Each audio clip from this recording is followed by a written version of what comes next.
Good morning students. आज हम हमारी क्लास 10th का जो चैप्टर 1 है उसका रिवीजन स्टार्ट कर रहे हैं। तो रिवीजन आपका जो एक्सरसाइज 1.1 है वो बोर्ड ने जो हमारा जो एमपी बोर्ड है वहाँ से जो सिलेबस रिड्यूस होकर के हमारा जो आया हुआ है उसमें आपका यूक्लिड डिवीज़न लेमा यानी यूक्लिड विभाजन प्रमेय का पूरी की पूरी हटा दी है। और आपकी एक्सरसाइज जो 1.1 है वो टोटली किस पर बेस्ड है? यूक्लिड डिवीज़न लेमा पर बेस्ड है, इसलिए हम उसके क्वेश्चन सॉल्व नहीं करेंगे, उसको हमको नहीं पढ़ना है। हम एक्सरसाइज 1.2 से स्टार्टिंग करते हैं। तो एक्सरसाइज 1.2 का फर्स्ट क्वेश्चन जो है हम यहाँ पर क्या सीखेंगे? प्राइम फैक्टर्स करना सीखेंगे। तो फर्स्ट क्वेश्चन है आपका express each number as a product of each prime factors. आपको प्राइम फैक्टर्स करने हैं। कितने क्वेश्चन दिए हैं आपको? यहाँ पर टोटल 5 क्वेश्चन दिए हैं।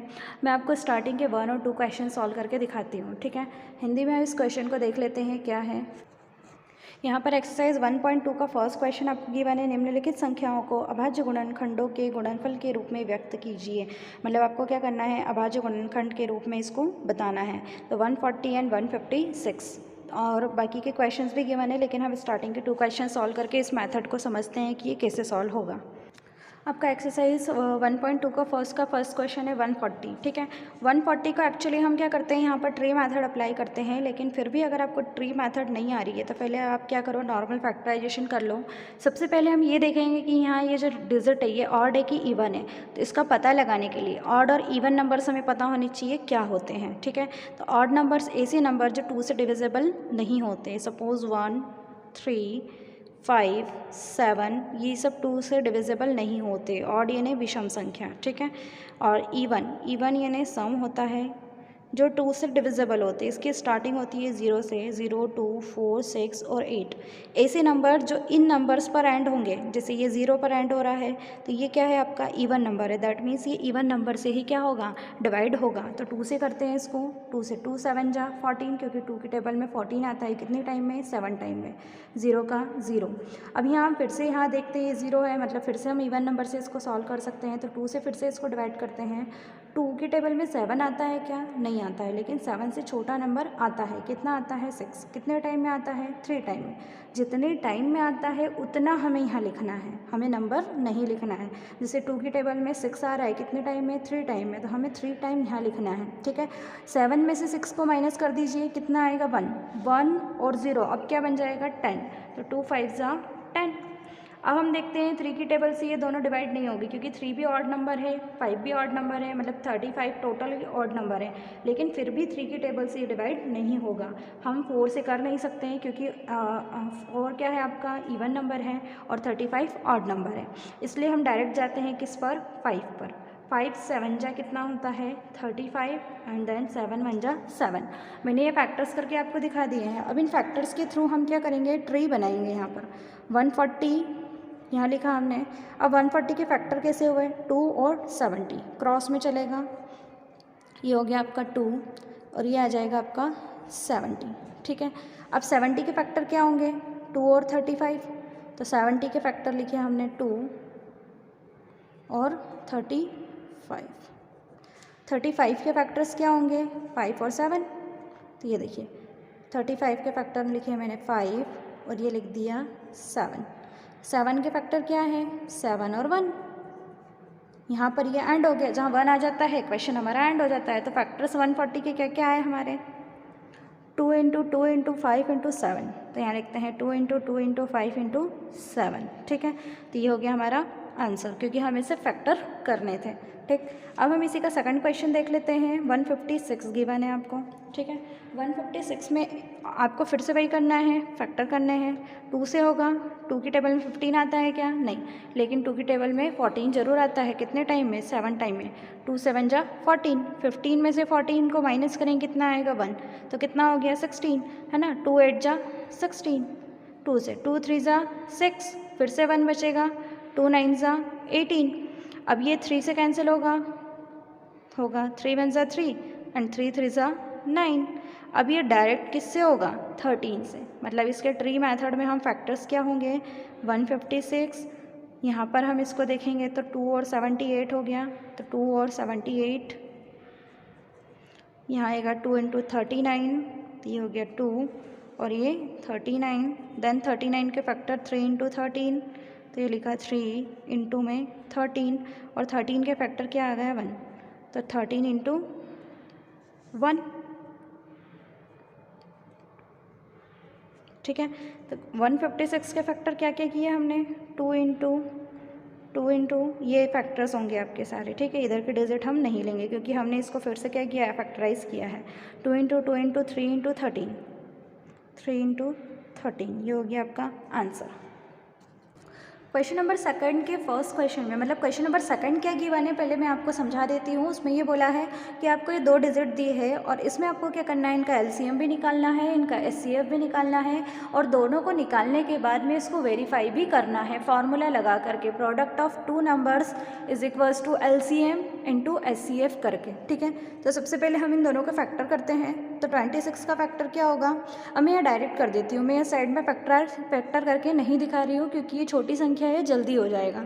इसका 26 का फैक्टर आएगा 2 इंटू 13, क्योंकि 13 टू ज़ा कितना होता है 26, और 91 के लिए हम लिखेंगे 7 इंटू 13, ठीक है। 13 7 जा कितना होता है 91। अब हम इसको आगे सॉल्व करते हैं। 26 के फैक्टर हमने लिखे 2 और 13, 91 के फैक्टर लिखे 7 इंटू 13, ठीक। एलसीएम निकालते हैं इनका। अब एलसीएम किसका किसका निकाल रहे हैं, 26 और 91 का, ठीक। तो 26 और 91 का जो एलसीएम निकलेगा वो क्या होगा, यहाँ से आपको एलसीएम में थोड़ा ध्यान देना पड़ेगा कि क्या करना है। जैसे यहाँ 2 है, 2 इंटू 13 इंटू 7 इंटू 13, देखा जाए तो ये चारों फैक्टर्स यहाँ लिखने चाहिए, लेकिन ऐसा नहीं है। यहाँ पर क्या होगा, 2 लिखा, 2 यहाँ है लेकिन और कहीं दिख रहा है कि आपको नहीं, तो आप 2 को 1 टाइम लिखेंगे। 7 यहाँ है लेकिन 7 आपको इस फैक्टर्स में और कहीं दिख रहा है क्या, नहीं, इसलिए 7 को भी 1 टाइम ही लिखेंगे। लेकिन जो 13 है वो हमें 2 टाइम दिख रहा है, ये यहाँ भी दिख रहा है और यहाँ भी दिख रहा है, लेकिन फिर भी हम इसको 1 टाइम ही लिखेंगे। इसका रीज़न ये है कि सपोज़ अगर मैं 26 और 91 को एक साथ में फैक्टर करती, ठीक है, साथ में फैक्टराइज करती अगर इसको मैं, तो 2 से करती, 2 1 ज़ा 2, 2 3 ज़ा 6, और यहाँ कैंसिल नहीं होता इसलिए 91 एज इट इज़ आ जाता। 3 से 13 एज इट इज़, यहाँ पर 3 से नहीं होगा, सॉरी 7 से होगा, डायरेक्ट ही है, तो 7 13 तो नहीं आएगा 7 की टेबल में, लेकिन यहाँ 7 1 जा 7, 2 बचेगा, 21 हो जाएगा, तो 7 3 जा 21 जरूर आएगा। और यहाँ 13 1 जा 13, 13 1 जा 13, कितना आया 2 इंटू 7 इंटू 13, ठीक। तो इसलिए 2 इंटू 7 इंटू 13, मतलब ये जो 13 है, इस 13 से ये नंबर डिवाइड हो रहा है और 13 से ये भी डिवाइड हो रहा है, मतलब दोनों कॉमन है, और जो नंबर कॉमन है उसको हम 1 टाइम ही लिखेंगे, ठीक। अब एचसीएफ निकालते हैं, एचसीएफ ऑफ 26 एंड 91। तो इसके लिए दोनों में कॉमन है उसको हमें लेना है, तो दोनों में 13 और 13 दिख रहा है वो लिखा, दोनों में डिफरेंस देख लीजिए। यहाँ पर हमने क्या किया है, जो नंबर कॉमन है उसको तो 1 टाइम लिखा है, लेकिन जो कॉमन नहीं है उनको भी लिखा हुआ है। और यहाँ हमने सिर्फ क्या किया है, एचसीएफ में जो कॉमन है सिर्फ उसी को लिखा है, मतलब यहाँ हमने एक भी डिजिट नहीं छोड़ी है, लेकिन यहाँ पर जो सिर्फ कॉमन है उसी को लिया है, बाकी सबको छोड़ दिया है। अब हमें प्रोडक्ट करना है, वेरीफाई करना है, तो यहाँ लिखते हैं product of 2 numbers is equals to LCM of किसका किसका निकाल रहा है 26 and 91 into HCF of 26 and 91, ठीक। अब वैल्यू पुट करते हैं, दोनों नंबर्स कौन कौन से हैं, 26 और 91 है, तो 26 into 91 is equals to LCM है 2 इंटू 7 इंटू 13, ये देखिए ये लिखा, और एचसीएफ कितना आया 13 आया, इसको लिखा हमने। अब हम इनका मल्टीप्लिकेशन करते हैं तो आएगा 2 3 6 6, आप करके देख लीजिएगा, आपका यही आंसर आएगा, मतलब दोनों इक्वल है, मतलब वेरीफाई हो गया, हमारा जो आंसर है वो करेक्ट है। चलिए अब हम इसका क्या करते हैं, सेकंड क्वेश्चन सॉल्व करके देखते हैं। सेकंड क्वेश्चन आपको दिया है 510 एंड 92, ठीक है। फैक्टर करते हैं 510 के फैक्टर करेंगे 2 से, 2 5 जा 2 2 जा 4, ठीक है। 2 टाइम में क्या आया 4 आया, 1 बचेगा 2 5 जा 10, फिर से 1 बचेगा 2 5 जा 10। अब ये 2 से कैंसिल नहीं होगा, अब हमें इसको किससे करना पड़ेगा 3 से करना पड़ेगा, तो 3 8 जा कितना होता है 24, कितना बचेगा 1, तो 3 5 जा कितना हो गया 15। अब ये किससे कैंसिल होगा, डायरेक्ट 5 से होगा, क्योंकि 3 से अब ये कैंसिल 85 नहीं हो रहा है। अब डायरेक्ट 5 से करते हैं, 5 1 जा 5, कितना बचेगा यहाँ पर 3, कितना आएगा 35, 3 और 5 मिलकर बन जाएंगे 35, 5 7 जा 35, दैट मीन्स यहाँ 17 आया और 17 बन जा 17। ऐसे ही हम 92 के भी फैक्टर कर लेते हैं 2 से। 2 2 ज़ा 2 4 ज़ा 8, 1 बचेगा, 2 6 ज़ा 12, 2 2 ज़ा 4, 2 3 ज़ा 6 एंड 23 1 ज़ा 23।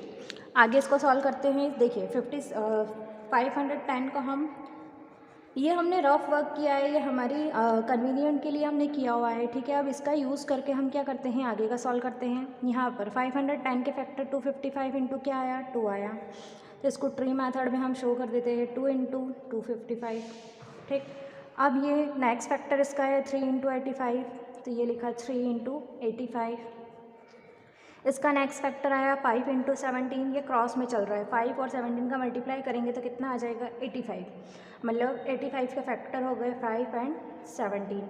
17 को आप क्या लिखेंगे, 17 बन जा 17, ठीक। ऐसे ही हम 92 के भी फैक्टर करते हैं, तो 92 के फैक्टर्स क्या क्या होंगे आपके, यहाँ से देखो 2 इंटू 46, तो ये हो गया 2 इंटू 46,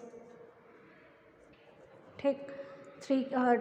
2 इंटू 23 सेकेंड फैक्टर आ गया, तो ये 2 इंटू 23, और लास्ट 23 इंटू 1, तो ये हो गया 23 इंटू 1। अब हम क्या करते हैं, इनके फैक्टर देखते हैं। 510 का फैक्टर कितना है यहाँ पर, 2 इंटू 3 इंटू 5 इंटू 17, ये देखिए 2 3 5 17, और इधर 92 का आ जाएगा 2 3 23, ठीक है, 2 2 इंटू 23।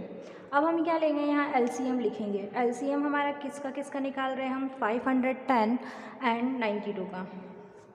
यहाँ पर मैंने इसको सॉल्व करके देखा, तो देखिए अभी मैंने आपको दिखाया था कि जो नंबर दोनों में कॉमन हो उसको 1 टाइम लिखेंगे। 2 यहाँ भी है यहाँ भी है, तो इसको 1 टाइम 2 लिख दिया।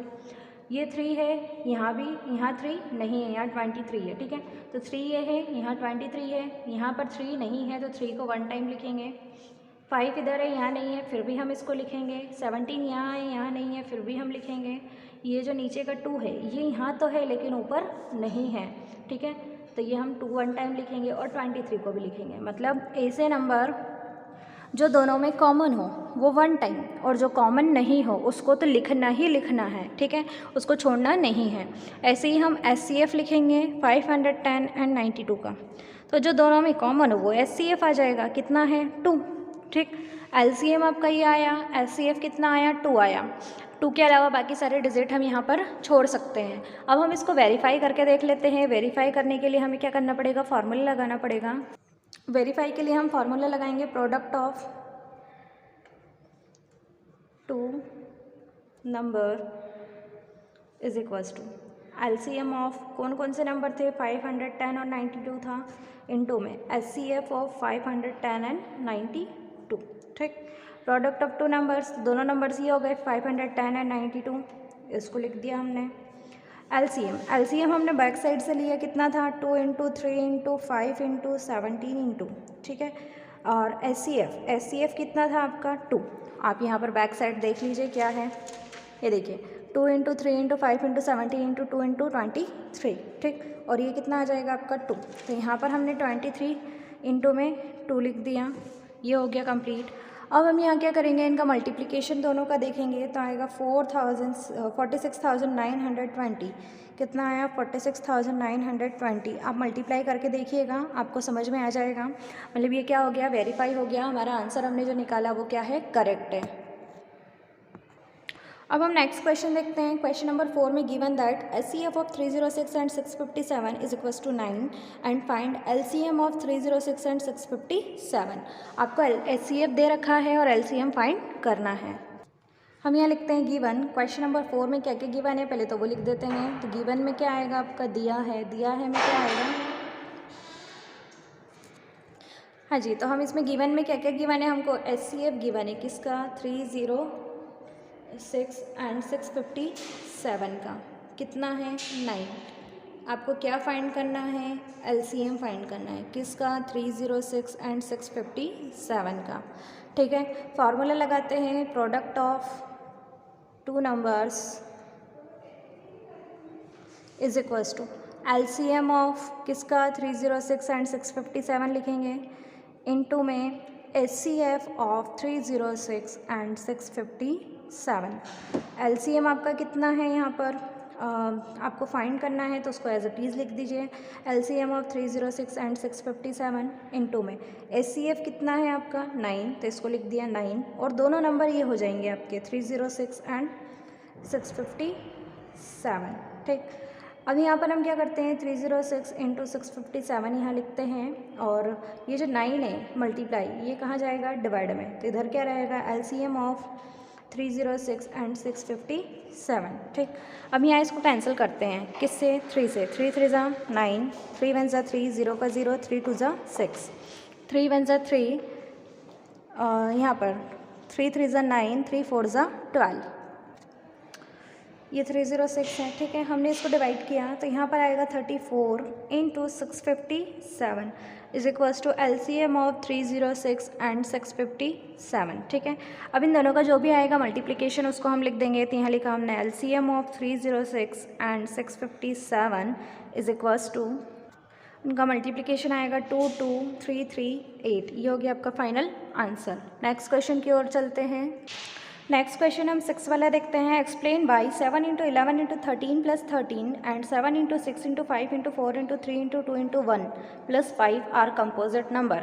अब कंपोजिट नंबर्स क्या होते हैं पहले तो ये हमें पता होना चाहिए। तो कंपोजिट नंबर्स ऐसे नंबर होते हैं जिनका फैक्टर 1 और वो नंबर खुद होता है। जैसे आपको एक एग्जांपल देकर मैं एक्सप्लेन करती हूँ इसको। यहाँ पर हमने लिया है 4। 4 क्या है, एक कंपोजिट नंबर है। कंपोजिट नंबर वो नंबर जिनका फैक्टर एक तो वो 1 से डिवाइड होना चाहिए।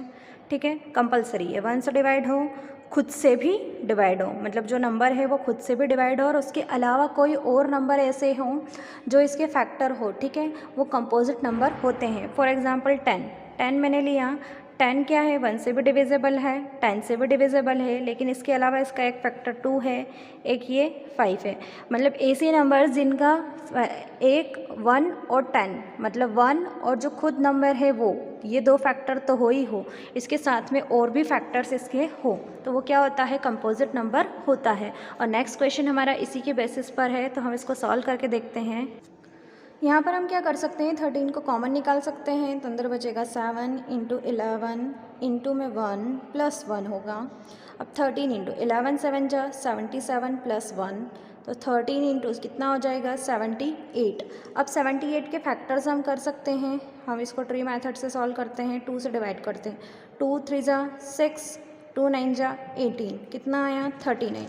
39 का आएगा 3 से डिवाइड करेंगे तो 3 1 ज़ा 3, 3 3 ज़ा 9, मतलब 2 इंटू 3 इंटू 13 इसके क्या है फैक्टर्स आ गए हैं, और इंटू में 13 पहले से था हमारा ये वाला।